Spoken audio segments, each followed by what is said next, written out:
You're listening to the Harmonizing Her podcast, where ambition finds its perfect rhythm. The show for the multifaceted, multi-passionate woman who's ready to harmonize all parts of herself. Let's get right into today's episode.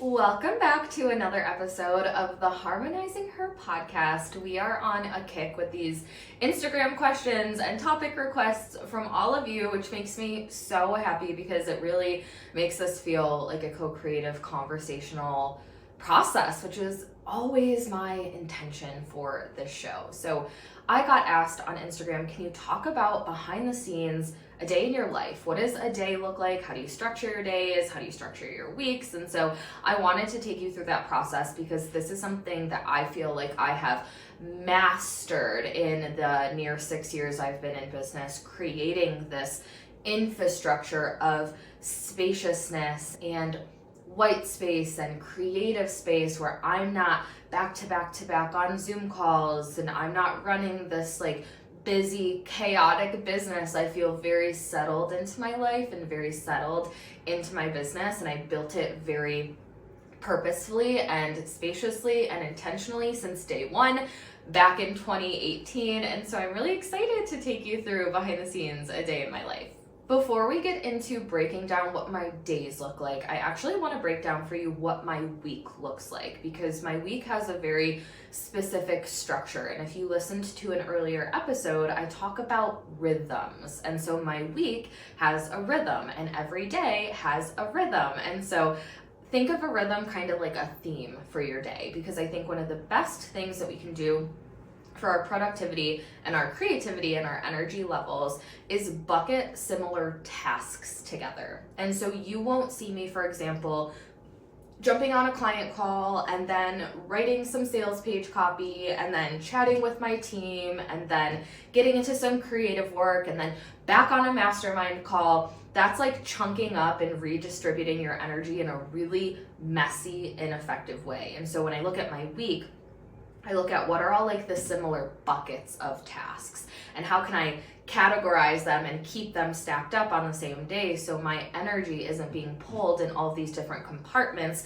that need different pieces of me, because the way that I would show up to a team call is different than the way that I would show up to a client call, which is different than the way that I would show up to, write an email or make a post. They are all different energies, different pieces of me. And so I want to consolidate those energies. And that's kind of the strategy behind why my week is laid out the way that it is. So let's start with Mondays. Mondays are either off days for me where I'm spending time with my family or I'm making appointments. A lot of the times I'll have like a nail or a hair appointment on Monday, doctor's appointments, anything like that. So I never have calls. I never have any obligation on my calendar on Monday. It's either a white space day, a creative day. So if I'm in a launch or if I'm creating something new or if I need to batch some podcast episodes, for example, I know Mondays are open for me to be able to get those things done. I also think it's important to mention right off the bat in terms of client communication, because I think notifications and texts and messages is something that's so distracting that can pull your energy so freaking fast. And so in my programs, whether you're a mastermind client, a private client, my client communication hours are Tuesday, Wednesday, Thursday. And so on Monday, when I'm off or having a creative day, there's nothing on my calendar where I have to check in on Slack, I have to check in on Telegram, I have to check in on my emails, because I have set that expectation up front that I'll be around Tuesday, Wednesday, Thursday. And it has been the most effective, efficient, amazing thing that I have done for my business and for the structure of my programs. A lot of my clients are like, I love this. I am adapting this as well. And I just kind of went back to who taught us this? Like, who taught us that we have to be available 5 days a week from 9 to 5. If I go back to my core value system, my core belief system, which is nothing is urgent, nothing is life or death in business, nothing is ever on fire where I need to like wake up and get to my desk at 7 a.m. on a Monday morning because it can't wait till Tuesday, right? Or check in at 9 p.m. on a Friday just to make sure that I caught up on every message. That has always felt really toxic to me, and I came from demanding job that was remote. And so all of our communication was done through email, through Voxer, and the Voxer message still gives me a little bit of like a trauma response. So much so that I actually moved away from Voxer entirely, and I do all of my like one-to-one communication and things inside of Telegram. But we even had an urgent email address at that job. So we would like rotate taking turns who was monitoring this. Literally the name was urgent at soandso.com. And I just remember thinking when I started my own business, I didn't want to take that energy into the business. I did not want anything to be urgent, and I didn't feel like it was necessary for my clients' growth and transformation for me to be available 5 days a week, 24/7 to them. And in fact, I think that's something that hinders our growth oftentimes, because in the past, I've had relationships with clients where like they wouldn't make a move until I would get back to them, right? And I didn't ever want my clients to be in a position where they needed me to co-sign on every single decision and idea that they had. And so now oftentimes is if someone sends a message through on like 5 p.m. on a Thursday, they know I'm not going to get to it until probably 9, 10, 11 a.m. on Tuesday. By that time, oftentimes, they have found the answer themselves. They like let the emotion breathe, or they let the situation breathe, and they come back on Monday or Tuesday and they're like, oh my gosh, I worked this out. And that is a muscle that they are working. That's a byproduct of the boundaries and the structure that I have in place that lets me win and that lets them win too. So that's kind of like a sidebar, but I think that's important to mention. So when I say I'm off or having a creative back end day on Mondays, that's all I'm doing. And this varies seasonally too. Like in the summers, Friday's an off day too. We'll get to Friday as we go through the week. In the summers, when I say I'm off, I'm pretty much off. We're outside, we're going to the park, we're going for a swim, we're doing things, we're going to the zoo. My mom just got us a season pass for this amusement park. So off days are really family days seasonally. Now, in the winter, when there's nothing really to do, a lot of the times I'm working on the business and the growth plan and the strategy and batching and whatever. And so like you have noticed throughout this whole podcast, I work very seasonally and cyclically, and that is the same in my weekly and my daily structures. So that's Monday. Tuesday is client focused entirely. It is a coaching day. So this is when I would take private client calls. This is when I would catch up on Slack. This is when I would catch up on Telegram. This is when I would catch up with my team Slack. Anything that like needs my attention or my response, that's what Tuesdays are for. Now, I'll also say this. When I was designing my business, I was very specific about the amount of calls I was available for on my calendar, because again, coming from this demanding remote job, I felt like I was always being pulled from one Zoom call to the next Zoom call. Let me try to eat. When do I actually do my work? There's so many meetings. And when I started my business, I was like, I don't want to be tied to Zoom. And so when I started to design my packages and my coaching programs and things like that, I did it through the lens of I do not want to be on more than like 10 to 15 calls per month maximum. Not 10 to 15 calls per week, 10 to 15 calls per month. So then I would look at, okay, well, my mastermind has 2 to 3 calls. That's 3 hours. Now, all of my clients, they get 3 private calls with me. So how many can I take that would keep me within that time capacity that feels really good to me? Another thing is I don't take more than 2 to 3 sessions in a day. 3 is my max, definitely no more than that, but I would say most of the time it's 2. So Tuesdays, typically I will have a client call or 2 and I'm catching up with clients. And then depending on what I have going, what projects I'm working on, then I might shift energy after the client support is done for the day. So again, I'm not jumping back and forth. I've done that part, that energy. I've had my calls. I've responded to all the messages. Then I might switch into something else that needs to be done, if anything. And if not, I'm usually wrapped up for the day by like 1, 2 p.m. at the latest. That's another boundary for me. I don't take calls after 2, 3 p.m. So I don't take late afternoon calls because I know that's when my energy starts to really fizzle out. And I make sure that my calls are stacked. And so when I'm putting my availability out there, it's in a way where someone isn't necessarily going to book like a 9 a.m. session and then a 1 p.m. session. I have this big gap. I have stacked sessions that are back to back, and there's 2 to 3 time slots per day. So when people book in, it's back to back. I created that infrastructure so that could happen. Again, it's not accidental, it's not coincidental, it's very intentional, it's very purposeful. And there are some weeks that I don't have any calls at all. So this week is one of them, for example. Today is Wednesday, I'm recording this on a Wednesday. I've had one meeting on my calendar all week. It is my CEO mastermind call, but like Tuesday, for example, I didn't have any private sessions this week. So there is that fluctuation there, which I really, really love. Tuesday's coaching, that brings us to Wednesday. Wednesday works as an open day. So depending on what's going on, I'm either off with my family, I'm working on the business, and I'm making podcast episodes like I am today, or batching or filming or anything that needs to be done behind the scenes. Or if we run into a week where availability isn't syncing up, or I have an extra busy week, I might put a client call on a Wednesday, depending on what I have going on. It's unlikely, but Wednesdays are the days where they're kind of in the middle of the week. Okay, what did we get done yesterday? What do we need to get done before the end of the week? How are clients? What's the schedule looking like? And what needs to be plugged in? So I love having Wednesday as my white space day, because it allows me to just drop in and either feel into the creative energy like I was doing today. I got up early, I got myself ready, I microdosed, I drank my coffee, we're recording here.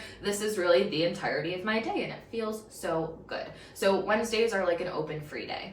And of course, Wednesday is a day that I'm also checking in Telegram and checking in Slack and client communication. Thursday is also a coaching call day. And so Thursdays, I always have my CEO mastermind calls. Once in a while, I'll take a private client call that day as well. Every other Thursday, I have calls for the mastermind that I'm a part of. So I get poured into on Thursdays as well. Thursdays feels like more of like a mastermind day than a private client day, where Tuesdays are exclusively for private clients. Thursdays, it's always my mastermind, the mastermind that I host for my clients, and then potentially a private call here and there. And then again, Slack, it's Telegram, it's checking in, responding to messages, all of the things. And with Thursdays, it is a strict coaching day, because it usually keeps the day pretty full between my mastermind call, the CEO mastermind call, and then if I have a third call, and then checking in with clients in between. That's the entirety of my day, where by 3 p.m. I'm totally done for the day. I'm not working in my business on Thursdays. I'm not creating content on Thursdays. I'm not trying to tap into these other energies on Thursdays, because Thursdays require me to really stay in that coaching mindset and energy. Fridays are the same as Mondays. They're mostly off days, or just completely open days, or if I'm feeling that creative energy and there's like overflow, or we're ramping up for a launch, or the business is needing something, or like right now we're gearing up for a launch, and so there's some things that I need to create behind the scenes, and so that's what I might be working on this Friday. But otherwise, they're totally open, no client communication, no emails, no Slack, no nothing like that. I'll even take you into the weekends, because we have a weekend rhythm. Saturday, almost every single Saturday, my mom takes my son. And so almost every single Saturday, we have a date night, we're spending time, we're going out to dinner, we're doing something, just my husband and myself. And then Sundays are faithful Sunday reset days. We're meal planning, we're grocery shopping, we're cleaning the house, we're doing the laundry, looking at the week ahead, and just doing that big reset of an energy, which is my favorite. I love a Sunday reset. So that's my week at a glance, and it is built really, really beautifully and in a really aligned way. Now let's jump into what a day might look like. So another question I got asked, what does your morning routine look like? I've replaced the word routine entirely with rhythm, because I feel like that just allows for more adaptability, and I like adaptability. I am the type of person that needs to flow with my energy, and the moment things are feeling rigid or obligatory or too structured or too mundane, I will go crazy. So I've never been the type of person that's like, at 8 a.m. I do this, and then I go into a rigid 15 minutes of journaling, and then I do this meditation, and then I do this, then I do that. It just, that doesn't feel expansive to me. That feels actually very contractive and constricting. So I've never operated like that. Plus, I have a toddler, and so that just, those two things, the math isn't mathing. So what my typical morning rhythm looks like is around 7, depending on my son. I wake up around 7:15. On a good day, he might let me sleep till like 7:30, 7:45. I wake up with him, I take him downstairs, I get him settled, I get him he loves chocolate milk, and he calls it brown milk. So he's like, brown milk. I get him his brown milk. I change his diaper. I get him some breakfast. I get him settled. He's playing with his toys. Now I'm in the kitchen. I'm drinking water, I'm drinking my pre-workout, and I'm getting changed to start my workout. Now, this is something that me and my son do almost every day together, and it's like really, really sacred time. Or I ask him, okay, you ready to work out? You ready to get our exercise in? I got him these little Toddler foam dumbbells for Christmas, so he gets his weights, I get my weights, and we go right into a workout. I'm very much a morning workout person. There are like some extenuating days where I'm just like, I gotta kind of just get right into the day, and I have a lot to do, and so I want to save that workout for later after I've like had a really full day to kind of like burn out that energy. I'm also a generator in human design, and so that's something that is recommended for generators. If you don't know, working out later in the day can sometimes be better for us because any lingering or excess energy we have, we can burn it out and get it out of us before we actually rest and wind down for the day. But most of the time, I'm doing that workout basically like 15 minutes after I'm opening my eyes and just getting right into it, just dropping right into my body, moving my body.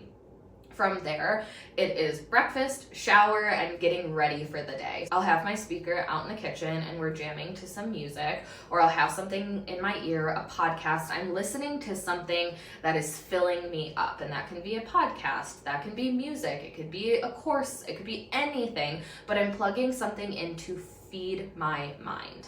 So by this time, it's usually like around 9 a.m. So I'm ready to start work. My husband takes over with my son. I head into my office. The first thing that I'll do typically is I'll look at my big three. These are either the big three things that I need to get done that day, or depending on what's going on, it's the big three for the week. So big three on a more like micro level is, okay, what are the three things that I need to get done today? And then on a more macro level, what are the three big things that need to get done this week? I'm looking at what I need to do. I'm looking at what I might need to delegate. I'm checking in with my team, and I'm just making sure that everything that needs to be moving along is moving along. From there, I always, depending on what day it is, I shouldn't say always, depending on what day it is, if it's a Tuesday, Wednesday, Thursday, I'm checking in Slack. And so I will check in first thing in the morning, get to any lingering messages, and then jump into whatever I might be working on. So today, for example, it's a Wednesday. I'm recording 2 podcast episodes, and I'm also recording some other things for a limited series for a launch that we're rolling out in March. And so that's basically like my big three for the day is really just a big one, and it's recording content, and that's what I'm doing, and that's all my day will entail. And so I got up and I got myself ready and I got in the mood and I got in the vibe, and that's all really important for whatever kind of day that I'm dropping into. And then after I've done whatever focus work that I need to do, that's when I circle back to my messages, either like a midday checkpoint or an end day checkpoint. So on any given client communication day, I'm checking in 2 to 3 times a day. In the morning, middle of the day, and then before I wind down for the day, which is anywhere really between 2 and 3 o'clock. I would say by 3 o'clock, most times my days are completely winded down. And so I will do a final check-in around there and then check in the next day. And the reason that I'm mentioning this is because I think it's really important to have like designated windows where you're checking messages rather than leaving Slack up all day long, and then every time you hear that little do, you're stopping what you're doing, you're dropping in, you're coaching, you're trying to shift your energy back. Anytime you have to like hard shift your energy like that, it is a hard no for me, because that takes you out of flow, and that's something that we want to stay in. And so I'm not gonna stop recording this podcast episode, go check in on my client messages, get into coach mode, and then be like, oh, I gotta like get back into the podcast flow. I'm gonna podcast what I need to podcast. Then after I've done that focused work, I'm gonna go back to Slack. I already was in Slack today this morning getting through the messages. I will go back once again. And so again, there's this rhythmic nature to how I run my days. And so what happens after work? What about after that final check-in? Between 3 and 5 p.m. every day is really quality time with my son. I walk out of my office and he greets me with the most beautiful, enthusiastic, mommy, and he runs me, hugs my leg, and it's just like, I am there for you. So we will play, we will color, he will help me make dinner. If it's a day that I didn't work out in the morning, that's usually when I will get my workout in before we start to make dinner. And so it's really just family time, relaxation time. Sometimes I take a shower in that time frame. Like really, again, it depends on the day, but that's just like present in my lifetime. I love cooking. And so I cook dinner almost every single day. I always say we eat dinner like 80-year-olds because sometimes I start cooking at like 4 p.m. Sometimes it's 4:30. We usually eat between like 5:30 on a later day. I would say maybe 6, but we don't eat very, very late here. So make dinner with my husband, clean it up, get everyone situated, make sure our dog has eaten, make sure Carter's eating something. It's not always the dinner that we make, but eating something. And that takes us to about 6 o'clock, and that's where we all really start to wind down. And so my son goes to bed around 7-ish, give or take. So it might be bath time for him, or playing with some toys, or in the summer, going outside, taking a walk, whatever that might be. He goes to bed around 7 p.m. and honestly, that is when I start to wind down. So my night routine is he goes to bed. Me and my husband will typically get a little bit of time together, but by like 7:30, I am ready to go lay in my bed. I have my red light machine, so I'll do some red light therapy, usually some reading. If there's a show I'm into, which lately it's been This Is Us. I'm so obsessed. I'll watch like an episode or 2 of that at night, and I am asleep usually by like 9:30, 10 at the latest. Anything later than that, I'm like, oh my God, I was up so late. And so even in like my evening routine and what happens after I'm done with work, you see how there's a lot of adaptability, there's a lot of rhythm to it, there's a lot of white space, there's a lot of choice, there's a lot of freedom where I'm not like, have to be here, have to be here, have to do this, because that feels like it would suck the life out of me.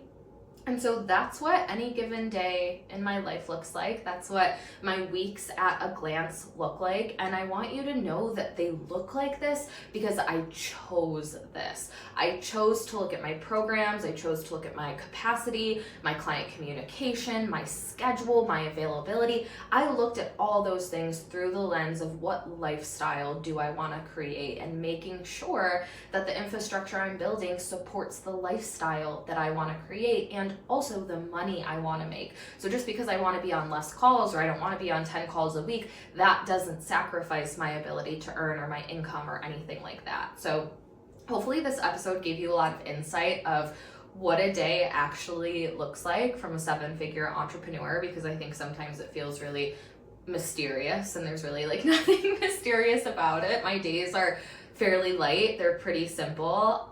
I love them that way, and there's really no overcomplication to it. So if you're finding yourself like packing your schedule and shifting your energies and just like spilling your energy everywhere, I would really look into consolidating and concentrating your energy in every opportunity that you have to do so, and taking control of what your lifestyle looks like and making sure that your business is supporting that rather than the other way around. So hope you loved this episode as much as I did, and I will see you next week.